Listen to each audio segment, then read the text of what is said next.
The first thing I want you to know is that by the time you read this, I might be dead. Nevertheless, I need to get this out. I need to warn you all before they come for you too. I have no idea how far this thing has gone, but there still might be hope for you and your families and your neighbors. It's 6 a.m. right now at the time I'm writing this. I know this because my alarm just woke me up to the cold, damp darkness of my basement secret room. I was supposed to wake up early today, so I could get a jump on starting the new article my publisher gave me a sharp deadline for. Well, shit. One thing's for sure. After the events of yesterday, I have one hell of a story to write. It's just not the one I hoped to be starting this morning. To be honest, it wouldn't actually make a difference if this room was filled with light. I still wouldn't be able to see anything.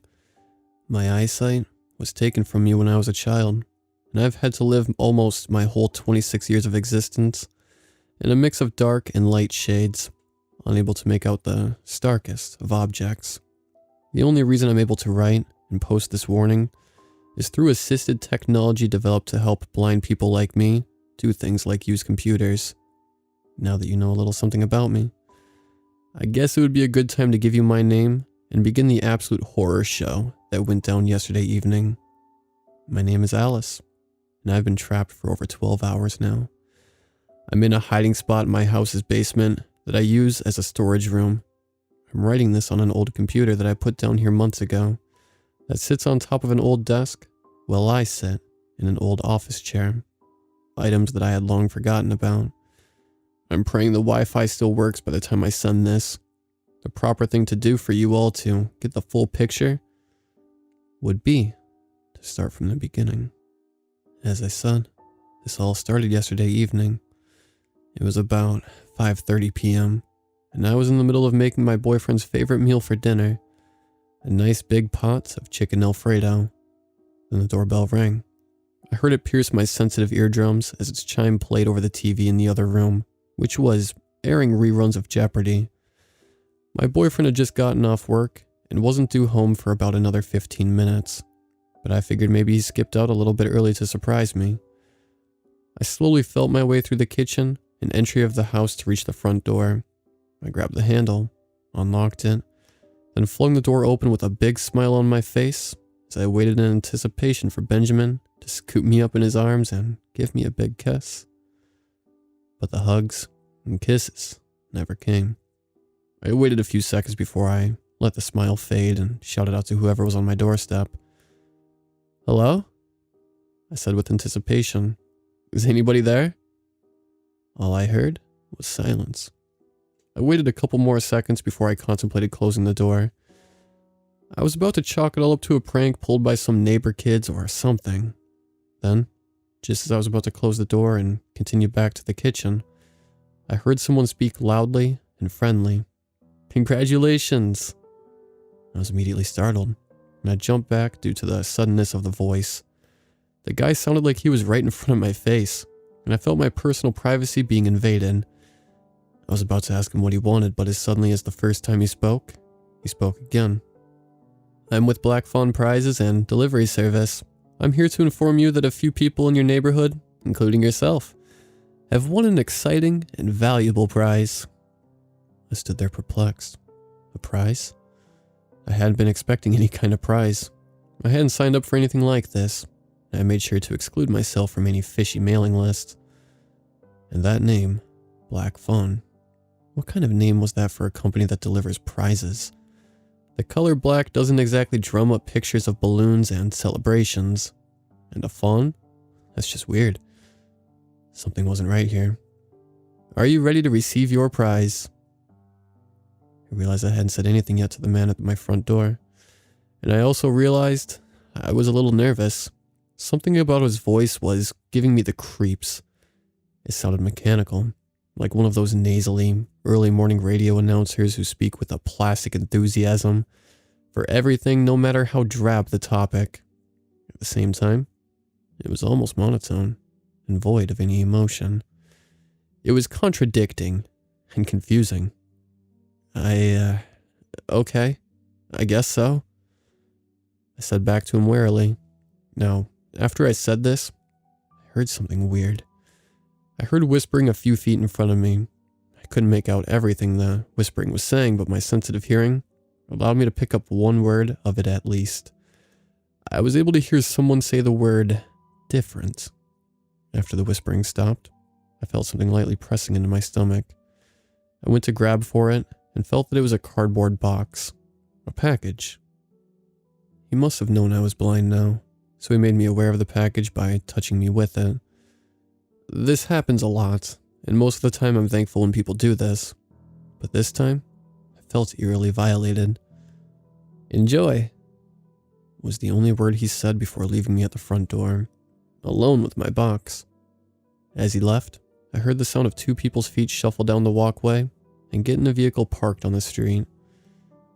After closing the door, I walked back to the kitchen and placed the package on the counter. I went back to stirring the chicken Alfredo as I contemplated the strange visit. I wasn't so much shaken as I was baffled. I walked over to the package and picked it up. I felt its dimensions and discovered that it was about a 1-foot cardboard cube. I put it close to my ear and shook it. I heard nothing. It sounded like it was completely empty, but that couldn't be because it was heavier than the cardboard alone. It must have weighed at least a few pounds. I ran my fingers along the top and found a long strip of packing tape down the middle. It seemed like a typical package someone would get in the mail. Nothing out of the ordinary, except for one thing. It was humming. Now, I don't think any normal person would have noticed this, but considering my loss of sight gave my other senses an extra intensity, I swear I could hear a slight buzzing sound emanating from it. I felt it too when I placed both hands on the sides. It was almost like a cat purring very lightly. My immediate thought after this observation was that it was a bomb. I jumped at the thought and dropped the package on the ground. It landed with a hard thud. I nearly pissed myself when it hit. I stood extremely still, clenched my eyelids tight, and waited for a blast, but it never came. I bent down and picked it back up. I noticed the bottom had come slightly ajar, and I could feel inside of it with my fingers. I felt something cold and metallic, and the material gave in a little when I pressed on it.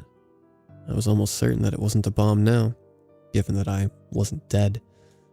I figured it would have either gone off when it hit the ground or when it opened, but the thing still gave me the creeps, and I wasn't going to take any chances. I felt around to the back door, which was connected to the kitchen. Then I walked outside and placed the package in the backyard away from the house. When I walked back in, my attention was immediately grabbed by the TV. When I was outside, I heard the round of Jeopardy being played out as one of the contestants shouted, "Ancient civilizations for $500. I heard the laser sound effect of a daily double shoot right through the house when I got back in the kitchen, but as soon as I closed the door, the comforting sounds of Jeopardy disappeared. They were replaced with a steady, loud beeping. Then a man's voice came on and began to speak. "This is an emergency broadcast," it said. "This is not a test. I repeat, this is not a test." My heart jumped into my throat as I gave my full attention to the TV. He repeated those two lines a couple more times and then began to explain. "It is imperative that, for the time being, all citizens listening to this broadcast must close their windows and blinds and lock their doors. I repeat, lock all doors and windows immediately. Do not, I repeat, do not open the door for anybody. This includes friends and family. Do not let anybody into your home and do not interact with anybody outside the house. If any strangers approach your front door, do not speak with them under any circumstances, and do not accept anything they may try to give you. This may sound alarming, but it is important that you do not panic. You need to stay indoors and tend to your families. Another broadcast will be coming soon with more information. I will repeat again, lock your doors and windows, and do not communicate with anybody outside of the house under any circumstances. That is all for now. Goodbye." The TV went blank, and the long, steady beeping noise continued to ring out again after the man on the broadcast was gone. My legs felt like they were about to give out, and my face went numb. All the blood in my body surged to my head, and I couldn't stand anymore. I had to sit down.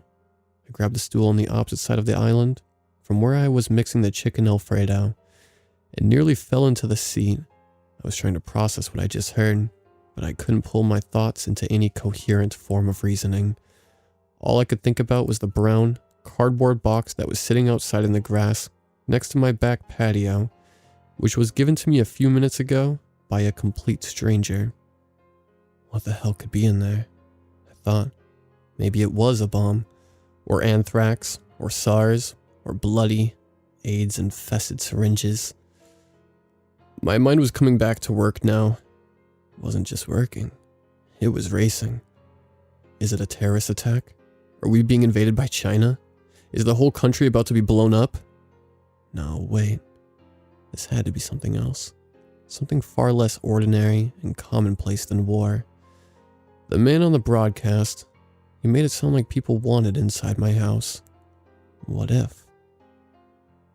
The doorbell rang again. My thoughts fled instantly and were replaced by a cold panic that shot through me. I couldn't answer the door now.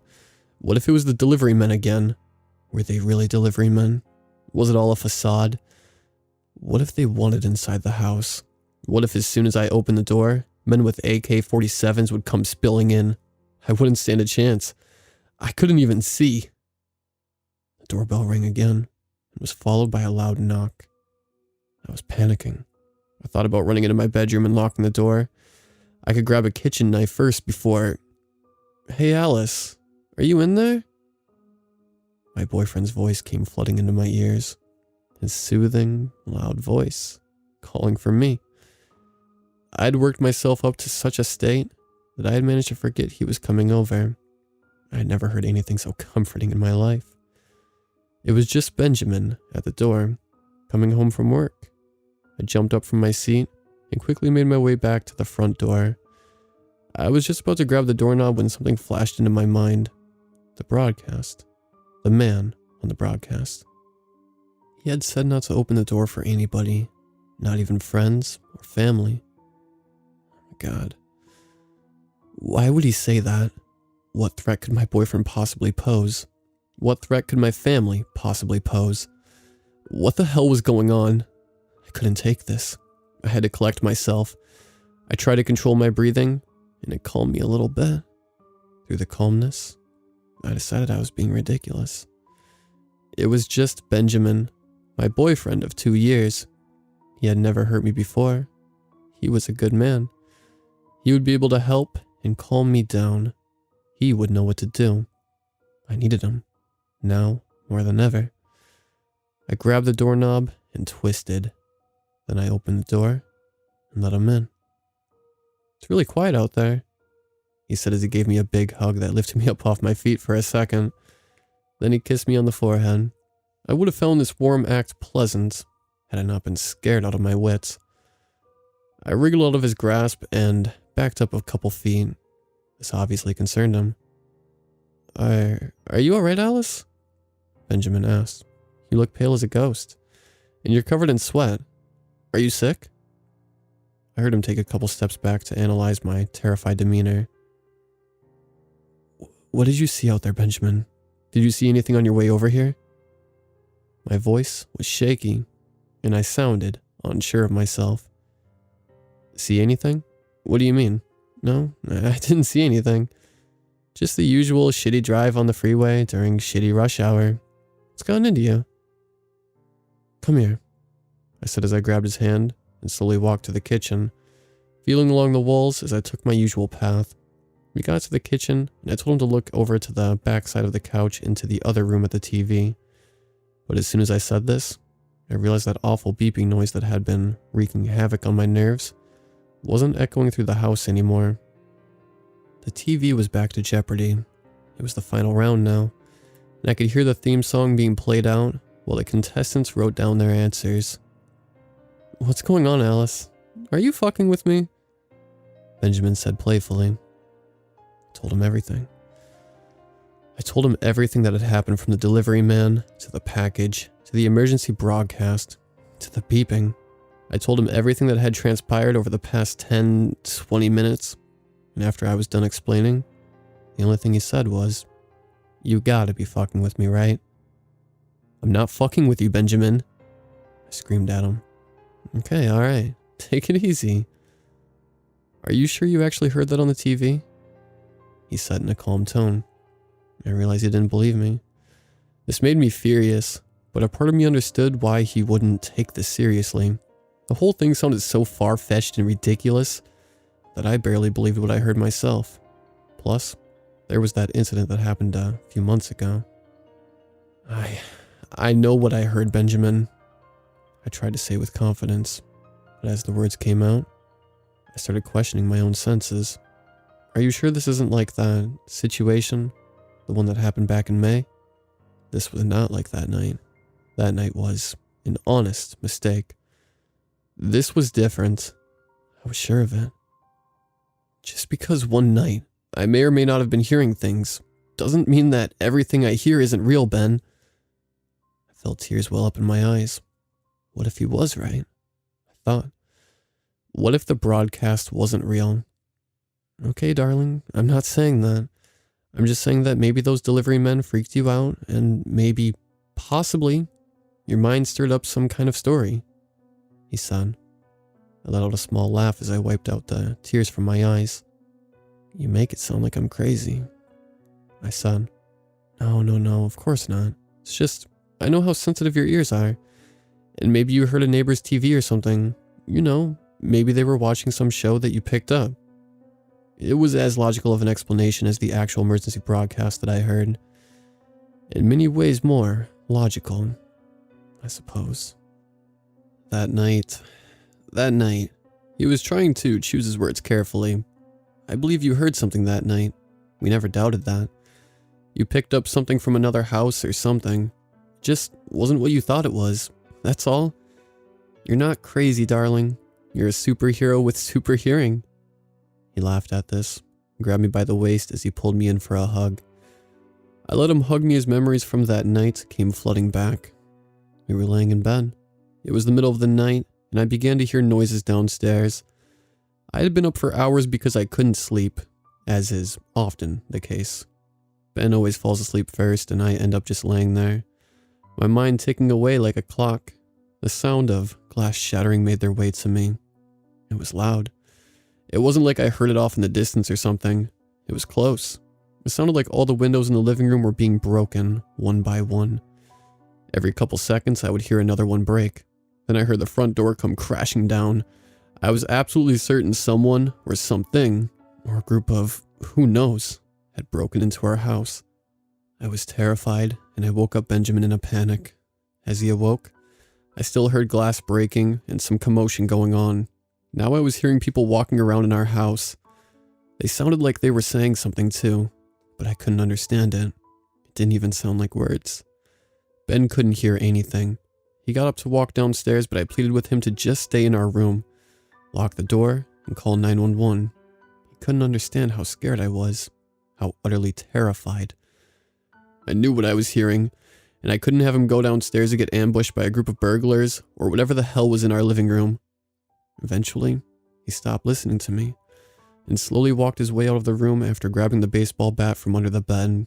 Then he headed for the stairs. A few minutes of gut-wrenching horror went by as I waited in anticipation. The sounds had stopped now, and I sat there in complete silence. It was like I was in a vacuum now. All the sound had been sucked out of the universe. He came back up a few minutes later and told me the house was completely fine. No glass had broken. No door had been kicked in. Nobody was in our house. He just saw our living room, the same as we left it before we went upstairs for bed. I couldn't believe it. I was so sure something was happening, but I was wrong. I have no idea what I heard or where it came from.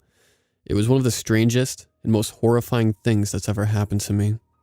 Now, as I sit in my kitchen, the more I thought about it all, the more I thought Ben might just be right. Maybe I couldn't trust my senses anymore. Maybe they'd become frayed somehow.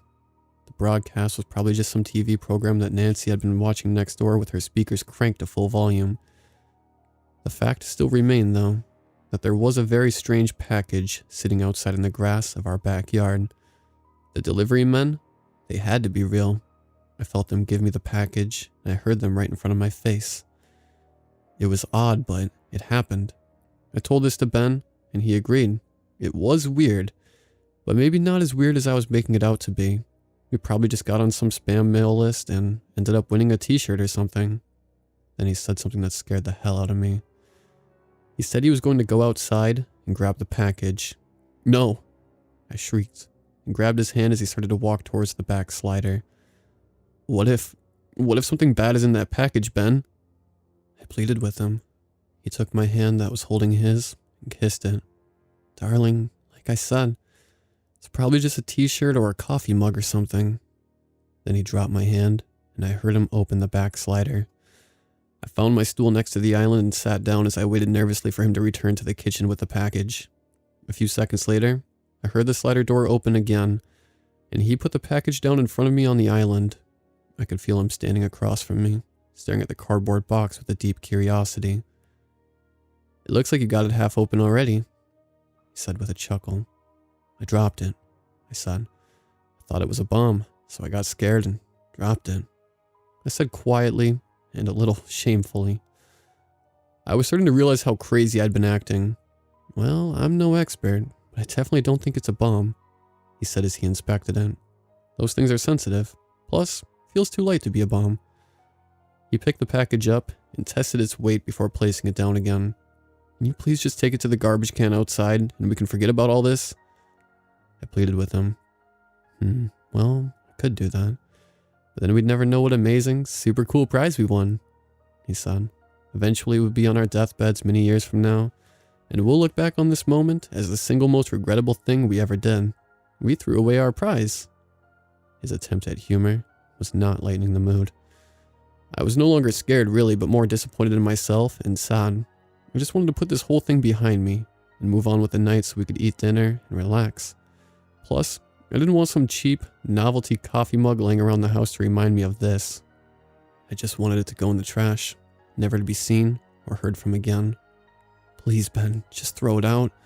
It still gives me the creeps, and what if... I heard the sound of him opening the box and my heart stopped. I stopped talking mid-sentence and held my breath. Took him a few seconds, but he got it open. We sat in silence.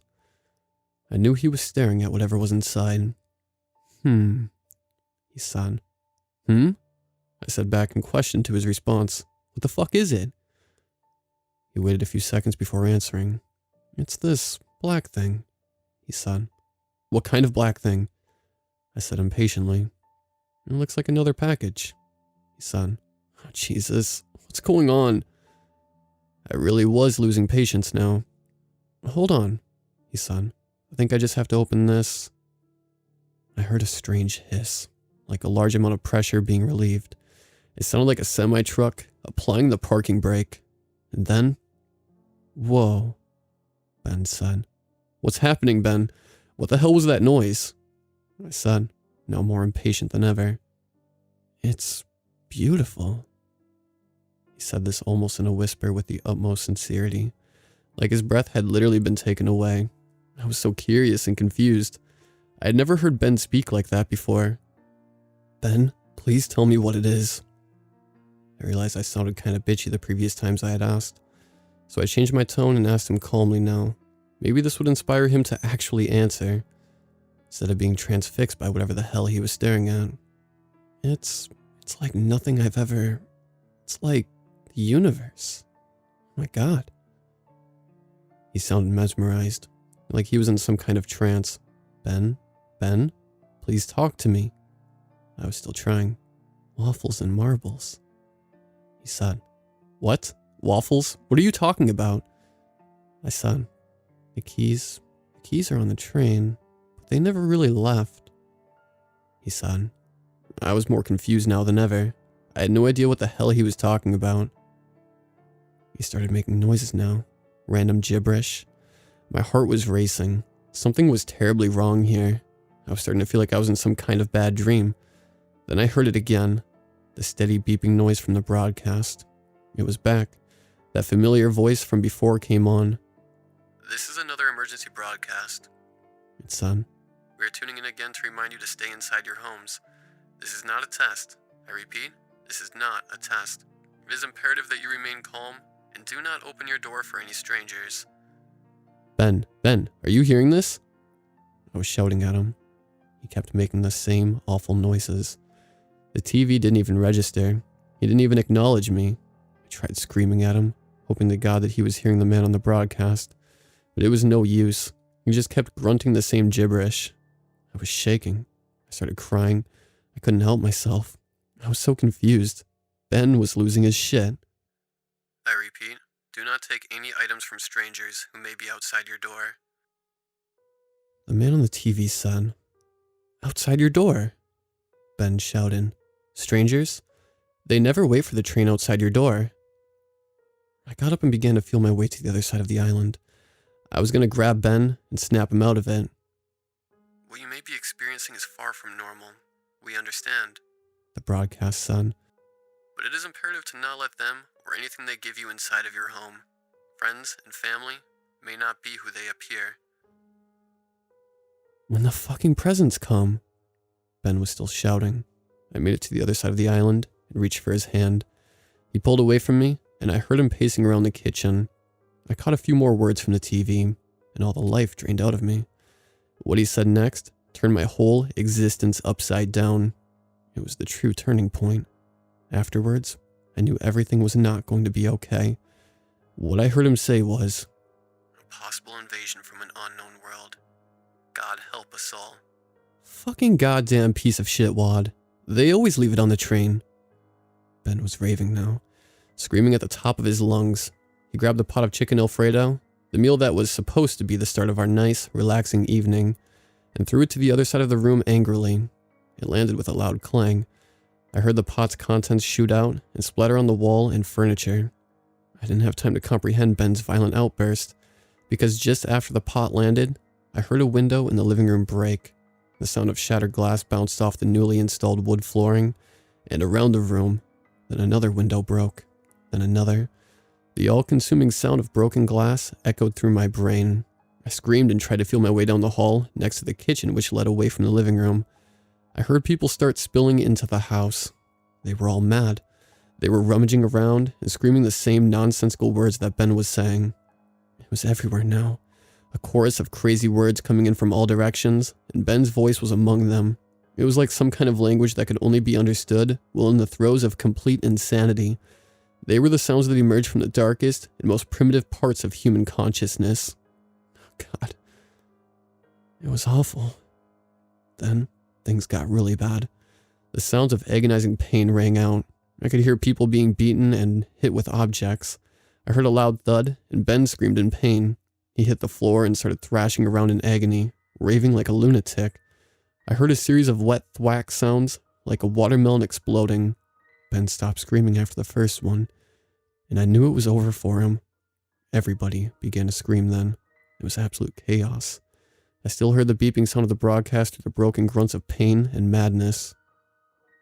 I didn't stop to witness anymore. I felt my way down the hall and made a sharp right. The sounds got quieter as I got further and further away from the madhouse that was in my living room. I found the door to the basement, turned the handle, and went in. I locked it behind me and hurried as fast as I could down the steps. I didn't bother turning the light on. I wanted it to be dark if one of those psychos found their way in here. It would even the playing field. I got to the center of the room. I could still hear the chorus of pain and suffering from all the way down here. It was far less audible than it was out there, but they were still ripping each other apart like animals. Then I heard a bang on the basement door and someone fiddling with the handle. I held my breath, hoping they would go away. Another loud bang rang out as someone pounded on the door a second time. I jumped. After a few seconds, though, I heard whatever was there turn around and go away. It was then that I remembered the secret room where I had stashed some of my old things. I moved the carpet out of the way and felt around for the grooves to pull back the trap door. When I got it open, I descended the next set of stairs and closed it behind me. The screaming voices in my living room were reduced to a faint whisper now, but some of them were still alive and screaming out in excruciating pain in between bursts of gibberish. Despite there being 2 sets of locked doors between me and them, I still felt unsafe. But I knew this was as good as it was going to get. For now. I found the old chair that I had stored down here and sat down. As soon as I did, the tears came. They didn't stop. I was now a prisoner in my own home. The screaming stopped about an hour after I settled in. A couple very long hours after that, I heard something even more terrifying. It came from right behind the basement door. It was Ben's voice. "Alice? Alice, are you down there?" He said. "There's nothing to be afraid of out here. They're gone now. Some of the neighbors broke in. They went a little crazy, but I was able to fight them off. They're gone now, Alice. You can come out." I knew that wasn't Ben speaking to me from up there. I knew this because Ben was dead. I heard his head get smashed to pieces. I also knew this because of what the man on the broadcast had said. He said that friends and family are not to be trusted. I poked my head out from under the trapdoor to hear him better, but I was careful to be very quiet. He started to fiddle with the handle, but the lock prevented his access to the basement. Alice, can you let me in? I'm not going to hurt you, Alice. Everything is fine up here now. Please just let me in and we can talk about this." I said nothing. After a couple more tries, he left. I ran to the basement door very quietly so I could hear which direction he was walking in. I put my ear to the door and heard the front door of the house open. Then he walked out and left. He hasn't come back since. No one has. As I write this now, I hear no voices, no violence, and no chaos, but I'm terrified to leave. What does my house look like now? Is my whole neighborhood demolished? Are all my neighbors dead? What about the streets beyond where I live? What about the whole country? The whole world? Does it still belong to us? I keep thinking about that one line I heard on the broadcast. The one that spoke of an invasion from another world. Is that truly what happened? Were the delivery men just creatures in disguise? How many did they give their prizes to? Or was this just some kind of isolated incident? Or some government experiment gone wrong? I have so many questions and no answers. The only thing I know for sure is that it was my disability that saved me. If I wasn't blind, I would have seen whatever horrible thing was in that package. The eyes are the doorway. It would have wrapped its tendrils around my brain through them, and I probably would have suffered the same fate as Ben. All I can do now is get my story out and pray that it's not too late for all of you. All I can do is give you this warning. If any delivery men approach your door, do what the man on the broadcast said and don't answer. And if you've already taken something they gave you, whatever you do, don't look in the package.